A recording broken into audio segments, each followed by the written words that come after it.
My name is Claud, Roderick, Koerber, Franklin. I'm currently being held prisoner as Federal Inmate Number 497018 in the Weber County Correctional Facility in Ogden, Utah. I'm incarcerated because in the United States of America, we've crossed a critical red line, a threshold, where a citizen is no longer free in this country to engage in free enterprise, to protest and resist the unjust overreach of government, or to publicly proclaim his faith in God without the oversight, regulation, and threat of government force, and always with the imminent threat of arrest, detention, and imprisonment. There are two groups of readers or listeners who will quarrel with my explanation for why I'm in prison. The first group consists of those who are my enemies. My only response to these enemies, who have a much different story to tell, is to proclaim that time is on the side of truth. Those who look for the truth will find it. Those who pervert the truth, those who persecute with half-truths, and those who conceal the truth are cowards. They will have their own reward. The second group are those who still cannot see the truth of our current situation in the United States. Largely because of ignorance or good-natured disbelief, they simply cannot see that in our country, in our day, we've crossed that critical red line of lost liberty.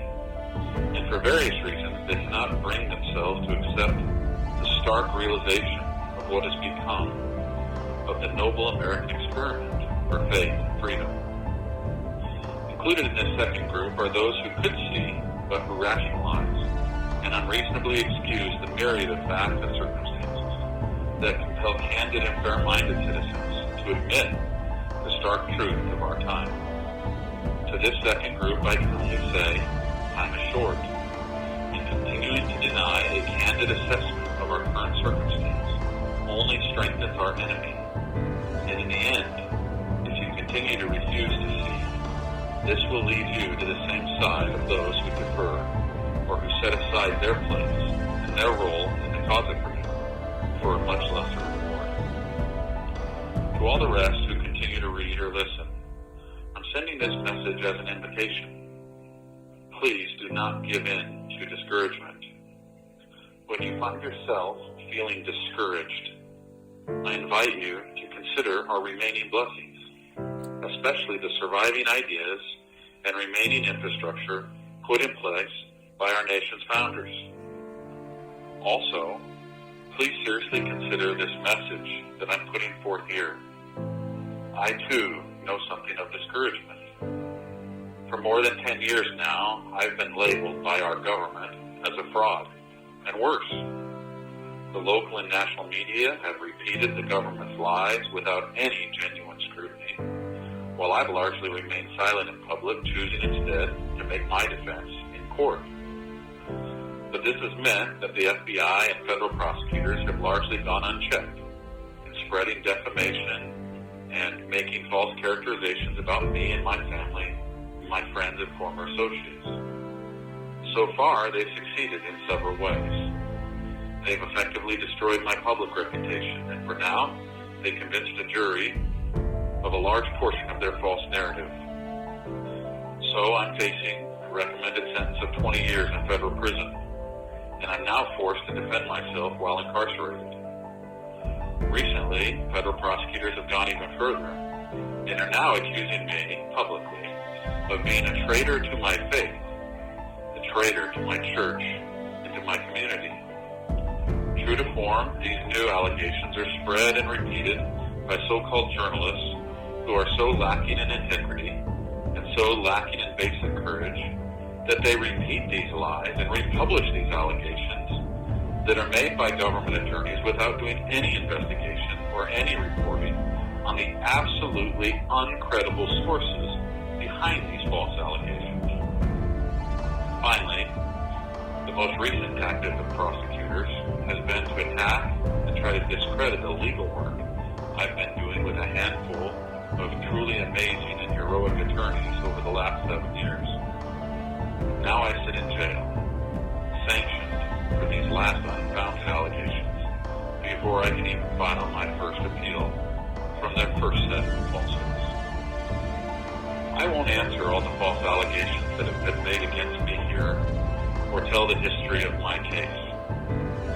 Time is not yet ripe for that detail. The time will come soon enough for me to tell my story about my legal battle. But for now, I'm pursuing relief and redress through the courts. The day will soon come when I can detail for you the full story of Franklin Squires and Founders Capital and my legal battle. But my point in describing generally my current circumstances is to put in context my invitation to resist discouragement. I know what it's like to feel discouraged in the cause of freedom, but I'm not discouraged. I know what it's like to have all that I hold sacred mocked and ridiculed. I know what it's like to be falsely accused and unjustly convicted. I know what it's like to choose and then to feel lost so desperately and deeply that darkness seems unescapable.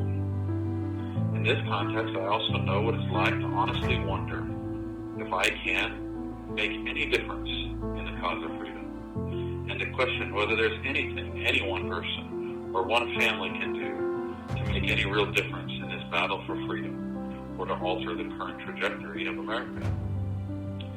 The reason I ask you to fight against discouragement in the face of whatever opposition you might face, or what you might be facing, is that through my own experience, I've learned for myself answers to these questions about the difference one individual, one family, one household can make. My family's most recent trials have helped me see more clearly than ever before the what and the how a small, dedicated group of like-minded citizens can actually achieve victory in the battle for human freedom. On this point, I paraphrase the teachings of a great patriot who encouraged, how can you say the door cannot be opened until you've knocked, until your knuckles are bloody, until your head is bruised, until your muscles are sore? It can be done. This then is my message. Will you wake up and engage your mind and join with me and my family as we once again take up the gauntlet in this battle for liberty? Will you and your family join with us in choosing to stand up for freedom no matter what the cost? I used to be where I imagine many of you might be. Deep in my heart, I've always loved this country, and I felt blessed and inspired by our history and the amazing revolution begun by our founders. Yet as I matured, I could not help but see that our modern leaders routinely stray from our founding principles in major ways with seemingly no consequence. And our culture increasingly minimizes and sometimes even apologizes for the strengths and virtues of our unique system of self-government and the exceptional history of America and our movement for liberty. At the same time, no one alive in 2019 can fairly dismiss the blessings and prosperity that we enjoy even today as fruit of generations past. The luxury and opportunity that surround even the poorest American is astounding. The tools we have and the framework of liberty that survives still present tremendous advantages for those who are willing to use them in this cause. This all presents an apparent contradiction to modern America. On the one hand, we are still the most successful and prosperous nation on earth. At the same time, we are on a certain trajectory of destruction of both our culture and the experiment for human liberty. As I've contemplated my own response to this circumstance, I realized that somewhere along the way, I mistakenly accepted a series of false notions that are common in the so-called freedom movement. And these false notions have kept most of my past efforts to stand up and advocate for freedom and the principles of our founding from being successful in a major way. These same false notions have caused me and similarly others to increasingly doubt whether victory for our side of this conflict is truly possible in our lifetime, and whether there is in fact anything significant that I can contribute or that we can contribute to make a difference. Among these false notions, I've discovered, was the false idea that our Constitution needs saving. In reality, it is our culture's understanding of constitutional principles that is at issue. It's the lack of knowledge, the lack of reverence, and lack of understanding that our citizens have for the Constitution that's at issue. Another false notion was the idea that the war for freedom is fought primarily in elections and in our legislatures, and that the change we need can be accomplished politically, when in reality the war is primarily in our homes and with our families and our neighbors and our communities. And victory is only possible by uniting a significant number of like-minded families. These false ideas, and several others like them, and their source, is a veritable plague that is rampant across our nation. By unwittingly subscribing to these false notions, many other false ideas, I found myself repeatedly surrounded by like-minded friends whose efforts and plans, like mine, have also ultimately amounted to little more than whistling in the wind to this point. Whether it's the freedom movements from the 60s, or the so-called Reagan Revolution and the conservative movement of the 80s, or the Tea Party, or any of the new liberty-based organizations, none of these have succeeded in reversing our cultural slide away from principled self-government. As good as those men and women have been, as earnest have been their efforts, it is apparent to anyone who studies at all that the momentum away from freedom is only increasing. One of the results of the last 10 years of the adversity I've experienced and my family has experienced, and frankly, the adversity to friends and associates who have walked this walk with us, is that Jewel and I have been able to identify some of these errors in our past thinking about freedom and our advocacy, and to make several important course corrections related to how we live day to day, how we move forward with our efforts to inform, educate, and organize, and frankly, how we view the cause of freedom and our role in it. All this is not to say that we had it all wrong in the past. We didn't. The opposite is true. We and many others who have labored to inform and educate people about the principles of liberty and what has been happening in America have produced valuable service to the cause. But it is self-evident that these past efforts have not been enough. For example, to understand and accept that our politics have failed and continue to fail to correct our course is not enough. And continuing to point that out and talk incessantly about those failures and continuing to beat that dead horse does nothing to further a real cause of success. It is in fact delusional.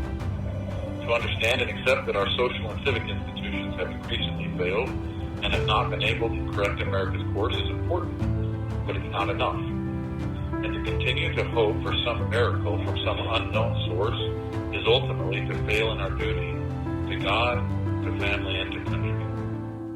If there is hope for our cause, and it is my deeply held conviction that there is, the first step toward victory is a private and personal step for each person reading or listening to this message. The first step is to look reality squarely in the mirror and to acknowledge that America is not what it once was. It has not become what it might have been. And the brutal truth is that in several ways, we've embraced and become the same failed form of classism, elitism, and collectivism that originated more than a century ago in Europe. We know that from Europe, the 19th century plunged the entire world into a bloody and conflict-ridden period of war and tyranny, more so than any other time in world history. Now, after hollowing out Europe and also Africa and Asia, the plague of poor thinking and evil philosophy has crossed the ocean, and like a virus, for at least the last generation, it has been running rampant across America. Today, as I explained in the beginning, America has crossed a critical threshold of lost liberty, and ironically, most who organize to defend liberty are still warning that someday that conflict might come. But it did come. and our past generation lost that battle by failing to grasp and return to the basic principles of self-government in our homes and in our communities and between neighbors that originally set America on its unique course that Dr. W. Cleon Skousen-Atley framed as the Great 5,000-Year Leap. Now, it is clear, no politician, no businessman, no pastor, no talk radio host, no individual leader can save America from her current situation. For the last decade, as I've watched from my unique vantage point, it has been striking how aimless and how ineffective the voices for freedom are really being. Like innocent but bewildered men and women groping in the dark and clinging to these failed notions that have never produced any real check against the growing tyranny. The second step, then, is also personal and requires a deliberate and disciplined change of loyalty. The lovers of liberty must let go of the notion that someone else, some new leader, some new law, some new organization, some change in government is going to change America's course. None of those will change our course. We must give up entirely our trust in the old media and traditional press, who have collectively betrayed and turned against their original role in America, and they have long since ceased being reliable, trustworthy, or on the side of free society. While there is some value in the information that can be gleaned by a relatively small number of genuine journalists and media outlets, the industry as a whole serves the interest and does the bidding of our dominant institutions of power, the same institutions that have led us and continue to move us away from freedom. The third step is to embrace the idea that despite the awfulness of our situation, our story, meaning liberty's story in America, is not over. But time is short, and the consequences of growing tyranny will continue to roll forward without mercy and without relenting, and into shame and scorn and mockery. And more good men and women will be singled out and attacked, and increasingly false claims of law-breaking and false allegations of danger will cause more and more families to see loved ones falsely or unfairly charged and imprisoned, as state and federal government overreach claims more and more ground in this war. For those with eyes to see, this is not rhetoric or hyperbole. Americans and our friends who love and desire liberty are under a very real attack.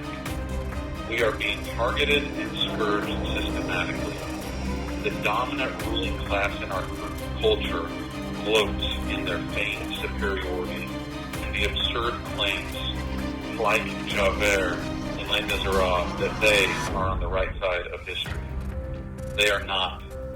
And as fools who mock, they will ultimately mourn. Nevertheless, by these we are being scourged with religious bigotry and bias, moral hypocrisy, and by a plethora of undereducated lawyers, corrupt and misguided bureaucrats, lazy and lying journalists, conflicted and biased judges, and unprincipled and unaccountable prosecutors. All these are able to continue this scourging because they are upheld by an army of gullible and glib do-gooders, men and women who do not realize that they are in fact enemies of liberty because of their own false ideas.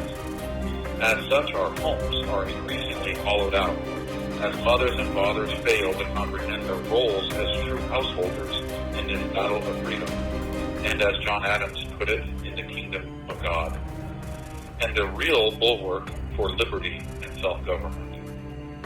As men and women have abdicated their roles, often innocently, they've been deceived into accepting counterfeit authority in religion, in education, in civics and health, in economics and culture and recreation, away from the home. And as a people, we now rely on government directly or through state regulations for all of these, which are generally by nature and nature's God rooted in the home. Through false ideas of materialism, statism, paternalism, the leaders of our homes have surrendered their opportunities and duties with family in an upholding free society, and they've exchanged these for social allurements that one way or the other require increasing allegiance and submission to overreaching government authority. For example, parents who often prefer the daycare and socialization offered through government school, even when the education received is substantially lower than promised or lower than reason can tolerate. Most students are regularly exposed and even endorsed to participate in immorality, but parents continue to send their children. Businessmen prefer to see capital and wages and markets regulated by bureaucrats who selectively target and destroy fellow businessmen, naively believing that somehow they will never be targeted themselves. Politicians increasingly complain about the state of our government, but elections year after year from both parties depend on entirely the same hollow rhetoric, the same false promises from the past, and actual lawmaking is almost exclusively driven in both parties by the same motivated financial interests. Religious leaders clamor for religious freedom, where they are prohibited by government regulation and promises of tax-free treatment from most forms of direct advocacy against those very leaders who increasingly limit religious freedoms. And so it goes.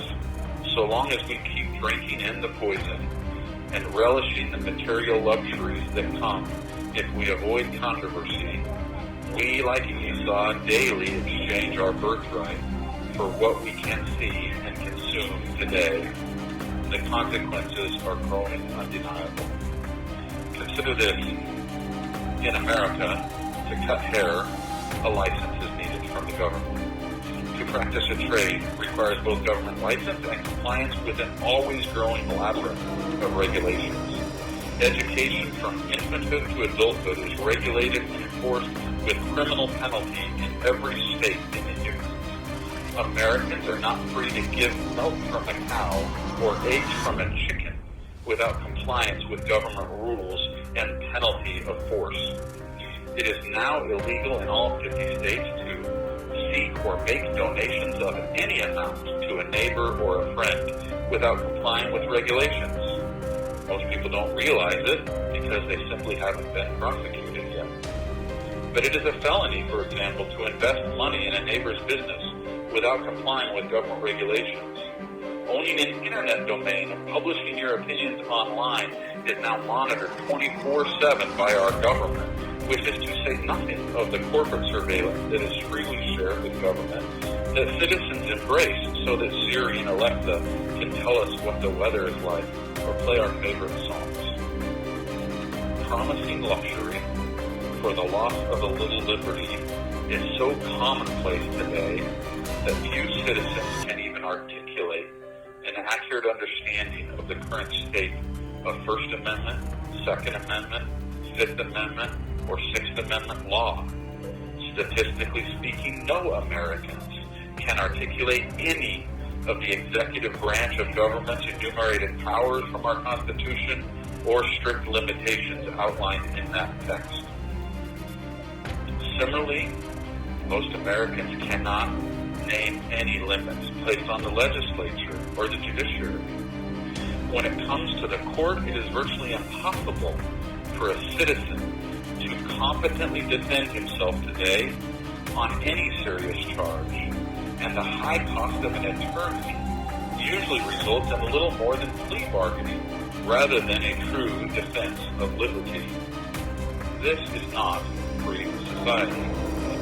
The bottom line is that our luxury and ease has resulted in a society where only the accused and sometimes convicted seem to see the price we've already paid in loss of liberty, which means it is only a matter of time for any of us to experience that same loss. Every part of our life as a citizen in 2019 in the United States intersects with the government. and most of us are admittedly helpless to do anything about it. And frankly, it is getting harder and harder to motivate anyone except the accused or convicted to accept the price that we must pay to stand up for freedom and the controversy that sometimes comes with it. This plague and this scourging that I've been describing will run its course. There is almost nothing that can be done to prevent that. That is the bad news and the stark reality. The good news is that there is a way to begin healing.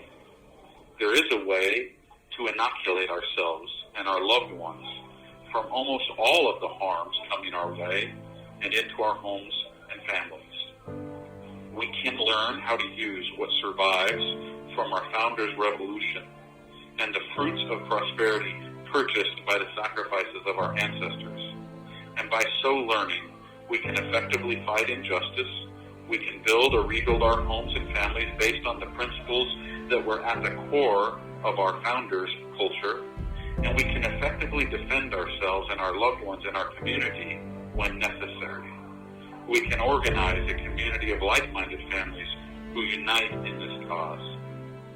As we do these things, we can find individual success and build individual strength. But most importantly, we can achieve the ultimate victory for our families and our communities. But none of this is possible without real commitment, real sacrifice, and uniting with other families who are similarly committed to standing up for freedom no matter what the cost. We must begin again at the beginning and reteach ourselves individually and then in our homes the basic truths and principles of free society. We must then learn how to act on these truths and principles with other like-minded families. We must learn and practice how to organize to become an effective force against the tidal wave of tyranny that will always result in lost freedom. Some of us in this struggle will be killed. Some have already been killed. Some will be imprisoned. Many have already been imprisoned. Most, if not all of us, will pay a heavy price as America's course continues to unfold. In the midst of the calamity, all will suffer one way or the other. But there is a way to find peace, to cultivate happiness, to live and cherish in the values of the past age of America, and to achieve prosperity, even in the midst of all of this, and to use and enjoy the blessings of God and of the fruits that He has made possible in supporting the cause of freedom. To put it more simply, there is a better course. Working together and building on the blueprint of our predecessors. If we are diligent, if we are fierce, if we are loyal, we may even accomplish a greater miracle. If this message resonates with you, and you are interested in learning the details of what I mean by beginning again, I'd love to share the details of what I see and the blueprint that I'm alluding to. Jewel and I have been refining this vision and outlining together what this looks like for the last several years.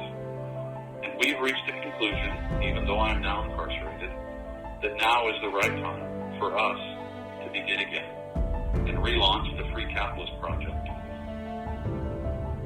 As I finish this message, I'm trying to imagine who it might reach and who might respond.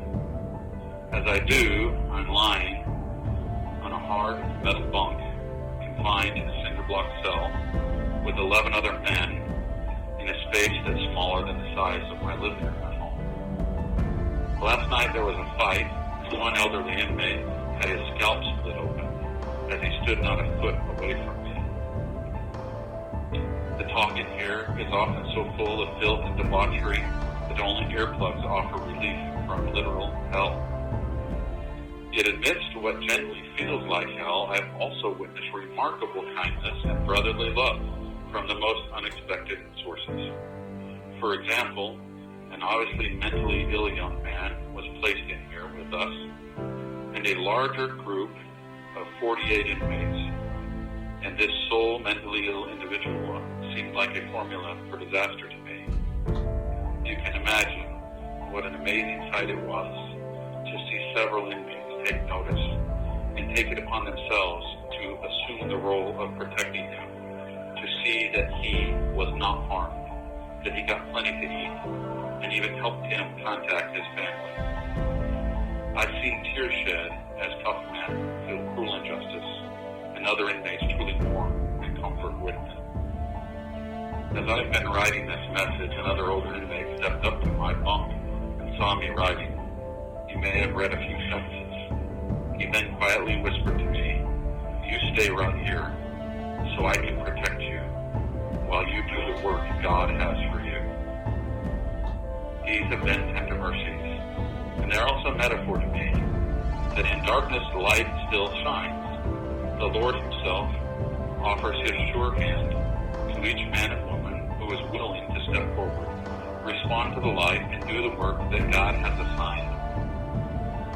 We are the children of God's great experiment in liberty. While most of us seem content to simply consume what we can as we can, Providence invites those with eyes to see to stand up and do something else, to pursue a course for freedom, no matter the cost. On behalf of my wife and our children, with my own personal witness, I invite you, any of you who hear or read this message, if it resonates with you, to join with us and our friends in an effort to finish and complete what America's founders started. We call our effort the Free Capitalist Project, and each of us and our children are free capitalists. If what I've shared resonates with you, with your hopes and your beliefs and your values, we invite you into a new community committed to personal transformation, the establishment and support of traditional families, and true self-government anchored in the home, and the growing of households for the cause of freedom as the final bulwark that can bring us the victory.